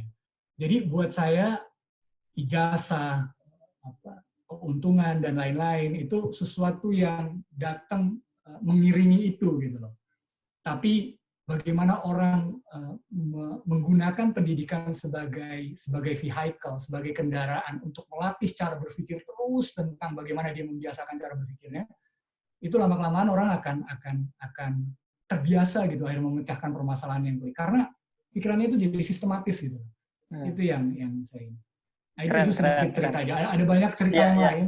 Saya waktu itu pernah bilang ke Eyang, saya bilang saya nggak pengen cerita-cerita ini jadi kekayaan buat saya sendiri. Satu waktu nanti ini akan saya jadikan buku dan pengen saya sharing. Oke. Jadi banyak lah kalau cerita tentang beliau tuh. Nah, tentu kita sangat menanti buku itu terbit ya dari Mas Adit. Kita siap promosi deh, minimal di grup ini aman nanti kita sebar-sebarin itu informasinya.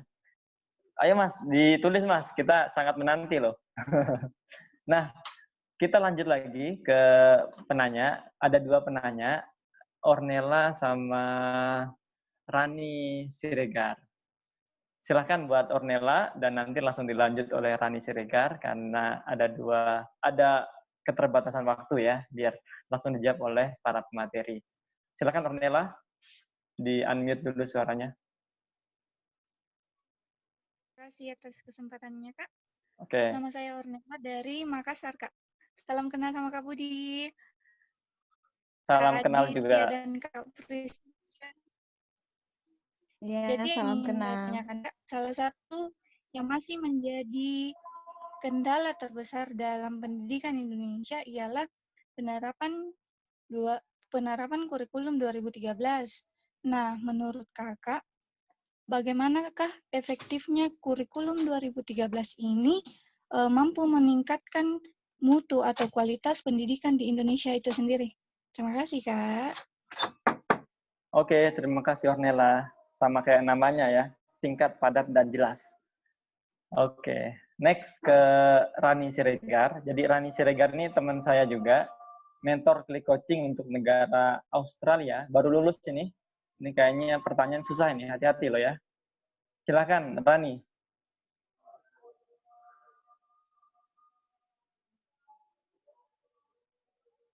Di-unmute dulu, udah aku unmute ini.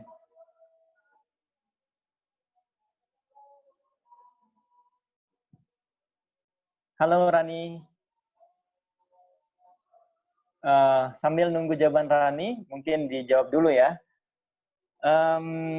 Mungkin Mas Adit ini yang jawab, kalau mau ditambahkan juga boleh oleh Priscilia, terkait kurikulum terbaru, kurikulum 13, termasuk bisa jadi ada pandangan baru terkait kurikulum ini, apakah itu sudah cocok atau harus ada perubahan. Silakan Mas Adit.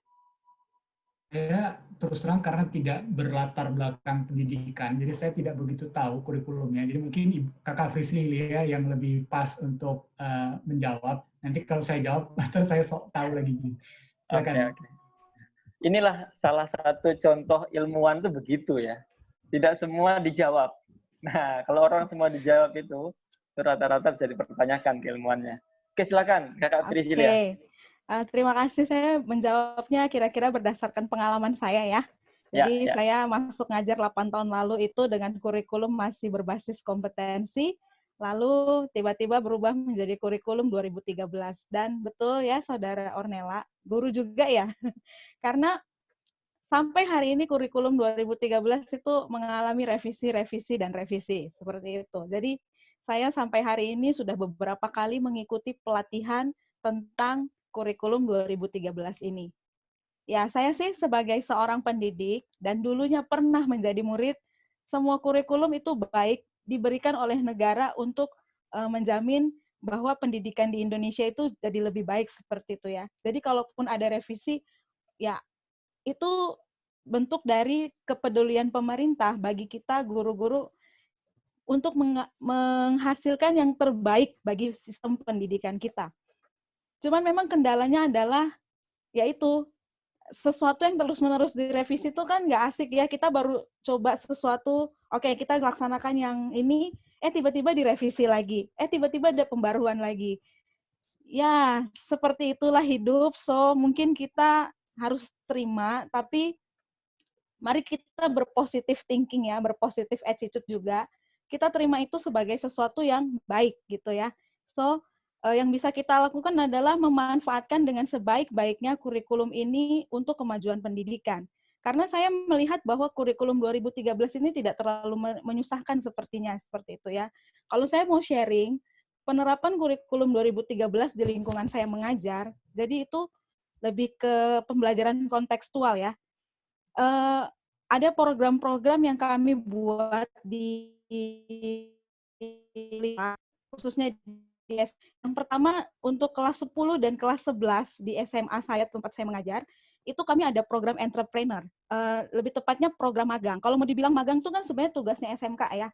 Cuman di SMA ini kami berusaha memperkenalkan dunia industri, dunia usaha kepada siswa lewat program magang. Jadi itu penerapan kurikulum 2013-nya. Di situ semua hal bisa mereka pelajari. Ketika mereka kami titipkan ke beberapa dunia usaha dan dunia industri selama kurang lebih 4 hari gitu ya. Kenapa 4 hari? Karena kami melakukan ini pada saat libur UNBK tingkat SMP gitu. Itu untuk kelas 10 dan kelas 11. Untuk kelas 12-nya kami ada program yang namanya Live In. Live In ini mereka kami titipkan di daerah bukan kota, jadi di daerah yang desa gitu ya. Mereka tinggal di sana, bersama penduduk di sana, hidup di sana, belajar bagaimana kehidupan sosial di sana, dan mereka harus membuat laporan. Itu kelas 12-nya. Kemarin dengan kasus COVID ini, karena UNBK ditiadakan, kepala sekolah kami itu punya terobosan baru. Untuk kelulusan, selain tugas live-in mereka ada buat semacam penelitian, yang kemudian tuh kerjaannya tuh kayak mirip skripsi gitu ya. Jadi mereka buat penelitian, dibikin bukunya, diadakan seminar, ada tim penguji, ada guru penguji, dan itulah yang menjadi penilaian bagi mereka untuk kelulusan. Jadi sebenarnya kurikulum 2013 ini memberi kesempatan yang luas bagi setiap guru untuk bereksplorasi, mengeluarkan kreativitasnya untuk mengembangkan pendidikan. Seperti itu. Jadi saya merasa kurikulum 2013 ini memberi kesempatan buat kita. Kita nggak terjerat lagi dengan harus sesuai buku, enggak ya. Seperti Menteri Pendidikan yang baru bilang Merdeka Belajar, itu bergantung dari kita guru. Mari kita kreatif, inovatif, memberikan semua yang kita bisa berikan untuk anak-anak didik kita, seperti itu. Apapun itu caranya kontekstual. Seperti itu kalau dari pengalaman saya. Oke, jadi menarik ya kita mendengarkan pengalaman Kakak Priscilia terkait kurikulum 2013. Yang jelas kurikulum 2013 itu kan bukan kitab suci. Jadinya kalau mengalami perubahan tentu tidak ada masalah. Cuman tadi saya setuju dengan Kakak Priscilia, jangan sampai bikin bingung, apalagi baru dibuat tiba-tiba diganti. Nah, artinya apa? Proses penggodokan awal terkait target, terkait membaca situasi di daerah, local wisdom, termasuk tantangan 4.0, misalnya untuk saat ini, itu perlu dimatangkan dulu sebelum dipiurkan ke daerah. Nah, satu terobosan yang luar biasa dari sekolah Kakak Priscilia saya lihat di sini, sekolah mengadakan sesuatu, berbuat sesuatu terkait kekosongan kelulusan siswa. Karena memang Mendikbud Nadiem memberikan satu kebijakan bahwa UNBK dihapus untuk tahun 2021. Tapi karena ada COVID-19 ini, jadi semua jadi lulus juga. Jadi penerapannya lebih awal.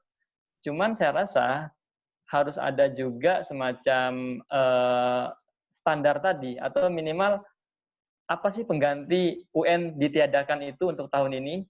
Kalau tahun depan sudah jelas ya, apa ukuran-ukurannya. Tapi yang saat ini, apakah tiba-tiba lulus begitu?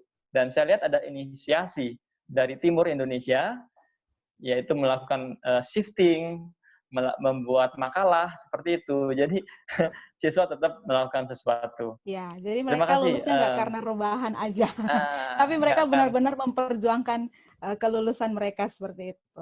Oke, nice. Jadi menarik diskusinya ya. Kita dapat inspirasi dari Timur nih. Jadi nggak hanya dari kita untuk mereka, bisa jadi dari mereka untuk kita, untuk melakukan asesmen khusus di sekolah. Ya. Satu pertanyaan terakhir, saya rasa ini dari Bapak Bapak Susanto Saman. Silahkan Bapak Susanto, perkenalkan diri dan pertanyaannya. Bismillahirrahmanirrahim. Assalamualaikum warahmatullahi wabarakatuh. Salam kenal buat teman-teman semua yang luar biasa. Ini saya dapat invitasinya dari Mas Adit. Langsung saya, di mana Mas Adit buka seminar, langsung saya tuju nih. Padahal saya baru beli cabai dari tempat tetangga ini. Fans berat saat ini ya? Ya, saya Susanto dari Bandar Lampung. Saya mengenal Mas Adit ini sejak 2008-2009 ya. Di situ saya banyak belajar dari beliau bagaimana spirit seorang pejuang di luar negeri. Karena pada itu saya lagi galau di mahasiswa di ujung tanduk ya, di India, sedikit di sana. Yang ingin saya tanyakan, saya ingin mengerti tadi boleh ya, tentang perubahan kurikulum yang menjadi cepat. Saya teringat ada sebuah ungkapan dari tokoh pendidikan di India. Dia mengatakan bahwa sehebat apapun kurikulum itu, kalau gurunya itu tidak mampu bermain cantiknya, betul-betul guru yang seorang yang profesional, maka tidak akan bisa itu mencapai hasil maksimal.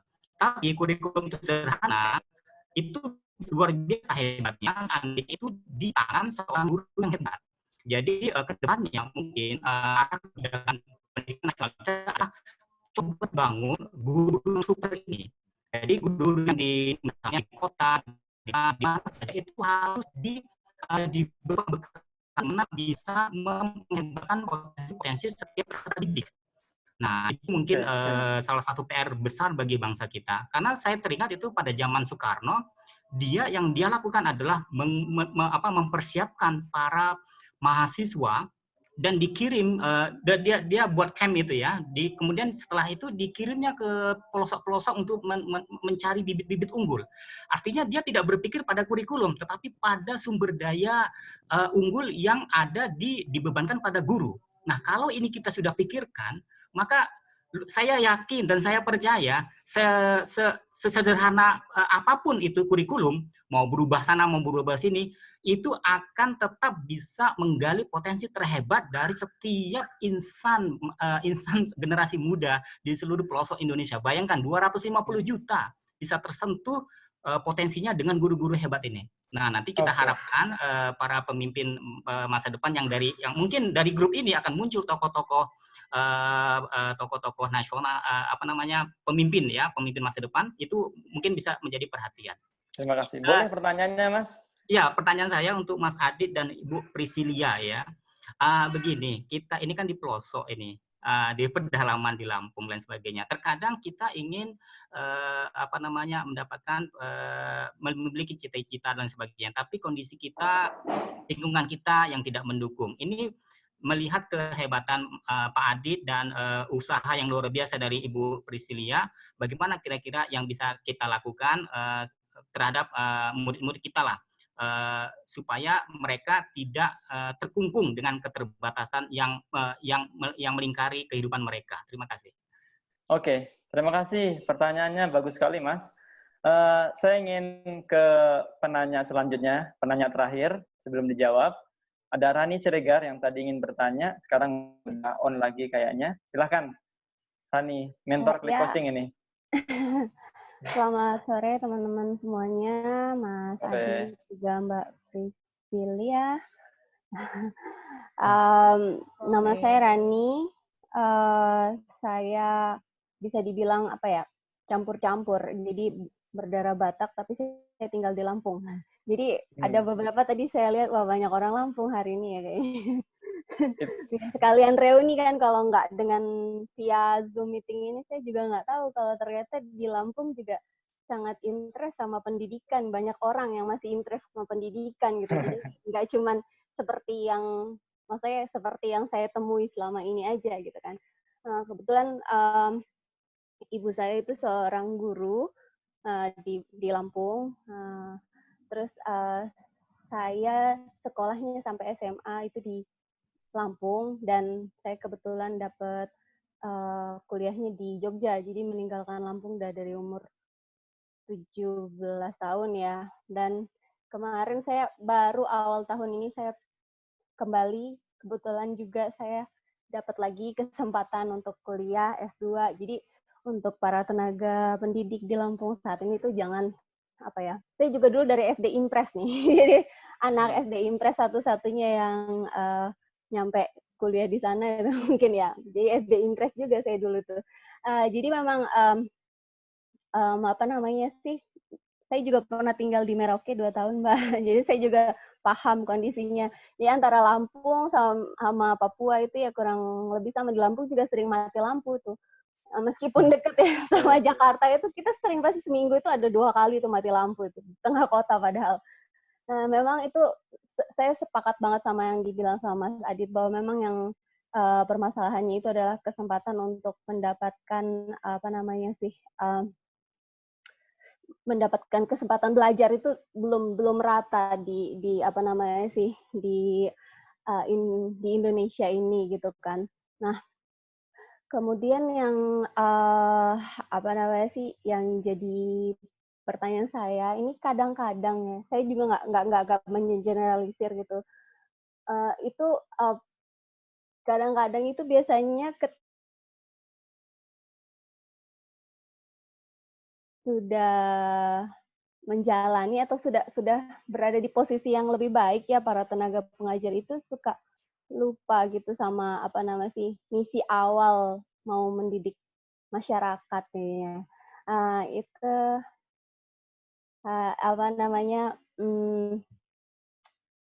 bagaimana itu supaya supaya tidak kejadian lagi ke depannya itu, Mbak Priscilia atau Mas Adit itu apakah mungkin pernah mengalami hal-hal seperti ini, dan bagaimana cara memotivasi, karena saya juga termasuk yang kan masih muda nih sekarang, tapi saya nggak tahu nih ketika saya udah 10 tahun berada di birokrasi, apakah saya akan tetap menjadi saya yang sekarang yang semangat mencari ilmu, atau saya juga sudah lupa sama apa yang saya cita-citakan saat ini gitu. Saya minta nasihatnya aja untuk saya. Menarik. Makasih Rani pertanyaannya. Jadi minta pendapat biar tetap memegang teguh idealismenya. Nah, jangan sampai setelah 10 tahun nanti budaya-budaya negatif yang menempel. Nah, gimana itu?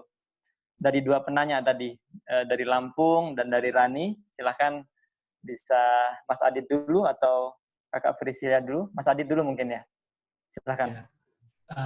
Jadi yang pertama, terima kasih pertanyaannya. Pak Susanto ini sahabat saya. Beliau ini S2, S3-nya di India.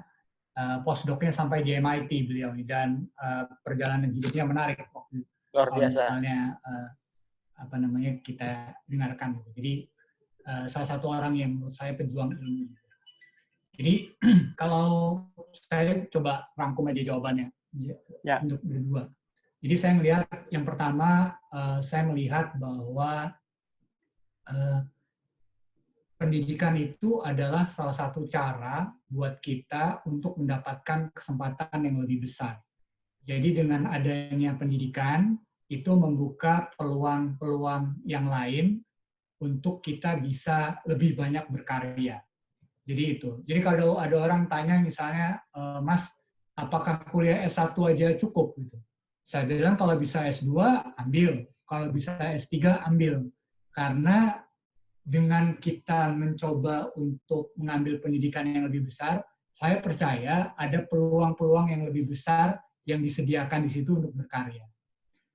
Saya coba saya ini banyak belajar dari banyak orang-orang tua gitu, untuk banyak meminta nasihat dari mereka. Salah satu nasihat yang selalu saya juga teruskan ke teman-teman yang lain, itu dari Pak Palgunadi Tatit Setiawan, beliau komisaris Adaro, komisaris Astra, almarhum. Jadi saya pernah tanya waktu itu ke beliau, saya bilang, Pak, kira-kira apakah saya ini lanjut S2 atau lanjut S3 ya nantinya? Kemudian dia bilang, Tuhan itu selalu memperjalankan orang-orang yang berniat baik dalam mencari ilmu. Nah, enaknya kalau kita diperjalankan Tuhan, itu Tuhan sendiri yang membawa kita ke pintu-pintu kebaikan. Jadi orang yang niatnya baik untuk mencari ilmu, itu selalu diperjalankan Tuhan dalam rencana Tuhan untuk dihantarkan pada pintu-pintu kebaikan. Makanya ini salah satu sahabat saya ini, Pak Susanto ini, mencari ilmu sampai ke India, di Hyderabad dan lain-lain, akhirnya sampai juga tuh ke MIT. Kan ada orang, saya pengen ke Amerika deh gitu. Nah, beliau ke India dulu, baru sampai ke MIT. Jadi saya lihat ini adalah contoh orang-orang yang berniat baik dalam mencari ilmu dan diperjalankan sehingga dihantarkan pada pintu-pintu kebaikan. Nah, kemudian nyambung ke pertanyaannya Mbak Rani. Lalu kalau misalnya sudah dihantarkan pada pintu kebaikan apa? Satu, seperti Mas Budi nih. Saya selalu kagum dan mengikuti timeline-nya Mas Budi ini. Orang putus kerja pun sekarang sudah dibuatin platformnya, bagaimana orang putus kerja itu bisa dapat kerja. Maksudnya, setelah dia dihantarkan pada pintu-pintu kebaikan, menurut saya disitulah dia mesti kemudian membalikkan kebaikan yang sudah dia dapat dengan berkarya menolong orang yang lain. Nggak pernah rugi kok menolong orang lain itu. Saya dengan Mas Muhammad Fahrul Razini yang di Lebak tadi, kita pernah berjuang keras mengeluarkan teman-teman dari Mesir waktu itu bareng sama teman-teman yang lain yang pada saat itu terjebak di revolusi Mesir. Nggak dapat apa-apa, nggak dikasih bayaran apa-apa gitu. Tapi ya ikhlas aja gitu. Jadi kalau saya sih melihatnya seperti itu. Karena kan Tuhan jadi bertanya-tanya nih nantinya, sudah dihantarkan pada pintu kebaikan, sudah diberikan kesempatan untuk berkuliah di tempat-tempat yang bagus, kemudian tidak berkarya. Nah itu kan jadi ditanya nih, gimana nih sudah dianterin situ kok nggak jadi berkarya. Jadi saya sih, kalau masa saya ini umur-umur 40 tahun ini sudah mulai menurun lah ya, karena mulai banyak juga ini itu. Tapi saya optimis nih ada orang-orang seperti Pak Susanto, Mas Budi yang terus berjuang gigih gitu untuk banyak orang. Itu aja. Mungkin Kakak Priscilia bahkan pengalamannya ada yang lebih dahsyat. Ini meleleh saya mendengarkan Mas Adit ini. Apalagi ketemu langsung ya, mendengarkannya bisa meleleh langsung nih. Thank you Mas Adit. Silakan Kakak Priscilia kalau ada tambahan. Sama kayak Mas Budi ya, saya juga hampir nangis sih. Saya orangnya sempat tersentuh soalnya ya kalau dengar kisah-kisah yang, aduh, ini agak susah ngomong jadinya. Oke, menyingkapi pertanyaan dari Pak Susanto dan Mbak Rani. Pak Susanto tadi bertanya gimana dengan pendidikan di pelosok supaya kita tidak merasa terkungkung gitu ya. Saya mendengarkan kisah Pak Susanto dari Mas Adit tadi sudah sampai ke MIT. Mungkin itu salah satu cara gitu ya. Karena saya percaya ketika Tuhan memakai kita untuk kemanapun kita pergi, lalu kita membagi itu ke orang lain, kita bisa men-sharingkan hidup kita gitu. Jadi seperti pengalaman saya sudah diberi kesempatan untuk bisa berkuliah sampai ke Surabaya. Jadi ketika saya mengajar, berapapun umur anak saya itu, saya selalu memberikan dorongan, motivasi, berbagi mimpi lah dengan dia ya. Kamu nanti kalau udah gede mau jadi apa gitu. Saya nggak membatasi dia mau jadi apa. Intinya dia harus memperjuangkan itu. Tahun lalu saya kebetulan wali kelas 12. Ada satu anak Papua gitu ya. Dia orang Papua asli dan cukup pintar. Lalu saya bertanya, saya biasa wali kelas 12 tuh nanya, abis ini mau kuliah di mana ya? Saya daftar-daftar gitu. Ya saya dorong mereka untuk capai cita-cita. Ada satu anak saya yang orang Papua ini saya bilang, ayo nak, kamu berani nggak daftar SNMPTN ke UI? Belum ada loh yang mau ke UI. Aduh Miss, saya berani sih, tapi dia banyak tapinya gitu, dia banyak takutnya gitu. Saya bilang, ayo kamu harus bangun mimpi kamu. Iya, saya akan coba mendaftar ke UI. Tapi entahlah ya, Tuhan itu punya rencana yang lebih indah seperti itu. Jadi dia mendaftar ke UI, tapi tahun itu juga ada beasiswa dari pemerintah daerah kami. Nah, anak ini, ya kamu coba daftar ini juga ya. Jadi dia daftar yang dari Pemda ini, puji Tuhan dia tembus gitu loh. Jadi dia sedang dipersiapkan untuk ke Amerika. Saya minta dia cuma ke UI. Dia melakukan itu dan ternyata Tuhan menjawab lebih. Jadi seperti itu ya untuk Pak Susanto, mungkin kita bisa berbagi hidup kita, karena saya dari kecil itu punya mimpi yang tinggi, dan mimpi yang tinggi ini ingin saya bagikan ke anak-anak saya sekarang gitu. Jadi seterbatas apapun kamu, percayalah kamu tuh bisa merebut, menggapai apa yang kamu cita-citakan. Yang penting kamu mau usaha aja nih, dengan pertolongan Tuhan pasti itu tercapai. Nah hal ini juga yang mungkin akan lanjut ke jawaban saya untuk Mbak Rani ya, gimana sih caranya supaya tidak geser dari apa yang sudah dijalani sekarang. Ya saya nih jadi guru itu banting setir dari seorang manajemen bisnis ya, seorang yang belajar bisnis plan, lulus dari universitas saya nggak langsung jadi guru tuh. Itu ada prosesnya sendiri. Saya ditawarkan udah di walk-in interview sama BP LNG Tangguh, perusahaan besar di Papua, juga dari PT Freeport Indonesia. Entah mengapa saya tolak itu. Saya nggak merasa damai sejahtera bisa menerima pekerjaan di situ. Lalu saya seperti orang dalam tanda kutip, orang gila aja ya, terjun ke dunia pendidikan dan saya langsung jatuh cinta. Saya nyesel kenapa nggak dari dulu jadi guru gitu. Dan hal itulah yang membuat saya tetap berapi-api gitu ya. Setiap kali saya ketemu siswa saya ketemu anak-anak saya, selalu keinginan untuk berbagi hidup, berbagi mimpi itu tetap tersalurkan gitu. Karena dengan demikian saya merasa saya hidup gitu ya. Saya merasa, saya sedang melakukan sesuatu. Meskipun itu sesederhana saya membagi kehidupan saya, membagi ilmu yang saya tahu dengan siswa-siswi yang ya mereka punya masa depan yang gilang gemilang untuk Indonesia Raya ini gitu ya. Jadi saya hidupnya tidak lama dan mereka inilah yang nanti akan menjadi generasi penerus bangsa seperti itu. Makanya saya selalu, ayo kamu upgrade diri, belajar terus, belajar terus, belajar terus. Tapi kamu nggak bisa cuma stop sampai belajar, ilmunya cuma sampai kamu harus bagi ke orang lain. Kamu harus kasih. Itulah namanya kamu hidup seperti itu. Jadi ketika saya belajar, saya menerima ilmu, tidak untuk diri saya sendiri juga, tapi saya harus bagi ke orang lain. Nah, itulah yang saya bagi ke anak-anak saya. Ayo raih mimpi kamu. Sesusah apapun kalau kamu mau usaha, kalau kamu mau berjuang, kalau kamu bergantung berserah pada Tuhan, itu akan jadi. Dan setelah jadi, tolong jadi orang yang bisa berbagi ke orang lain juga. Jangan cuma berhenti di kamu. Seperti itu. Jadi saya ajarin anak-anak saya seperti itu. Ya kira-kira itu sharing dari saya. Ini luar biasa sekali. Berkaca-kaca ya, sampai menjelaskannya. Kita juga terenyuh ini hatinya.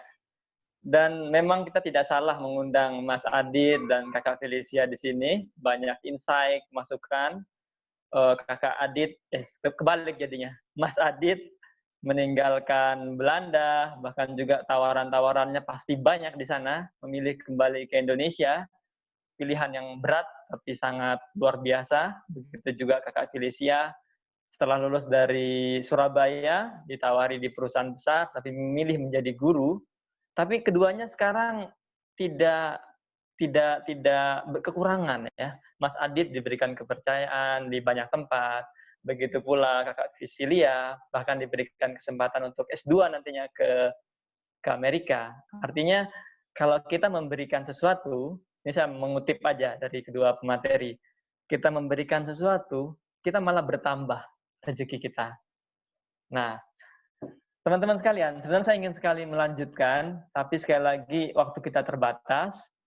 Pemateri juga punya kegiatan lain, terutama yang di bagian timur Indonesia. Kita berbeda 2 jam, berarti di sana udah jam 5:30 lewat ini. Beberapa sudah siap-siap buka puasa. Jadi, mohon maaf sekali, ada beberapa pertanyaan yang masuk di sini. Cuman saya rasa kita bisa terus berdiskusi, bisa di dunia Instagram atau Facebook, bisa langsung menyapa Mas Adit, Kakak Visilia, karena keduanya punya sosial media. Saya juga sudah berteman di Facebook dan memfollow Instagram Kak Adit. Yang Kakak Felicia belum nih. Mudah-mudahan habis ini bisa saya follow juga. Jadi begitu kira-kira teman-teman. Sekali lagi terima kasih Mas Adit atas ilmunya. Semoga bermanfaat bagi kami. Dan juga Kakak Visilia di Papua sana, di Jayapura. Terus menginspirasi dan semoga bisa disalurkan melalui tulisan, baik blogs atau apapun, sehingga bisa terus kami baca inspirasinya. Dan buat peserta sekalian, terima kasih sudah hadir di sini. Kita udah rekam, semoga bisa kita naikkan dan tolong untuk disebarluaskan agar manfaatnya jauh lebih besar. Mas Adit, sekali lagi terima kasih. Terima kasih Mas Budi, Kakak Priscilia dan teman-teman sekalian. Oke, Kakak Priscilia terima kasih dan teman-teman. Terima kasih Mas Budi, Mas Adit, juga teman-teman sekalian. Ya. Kalau begitu saya akhiri teman-teman ya, biar kita bisa lanjut aktivitas lagi. Terima kasih, salam pendidikan. Assalamualaikum warahmatullahi wabarakatuh. Waalaikumsalam. Wabarakatuh.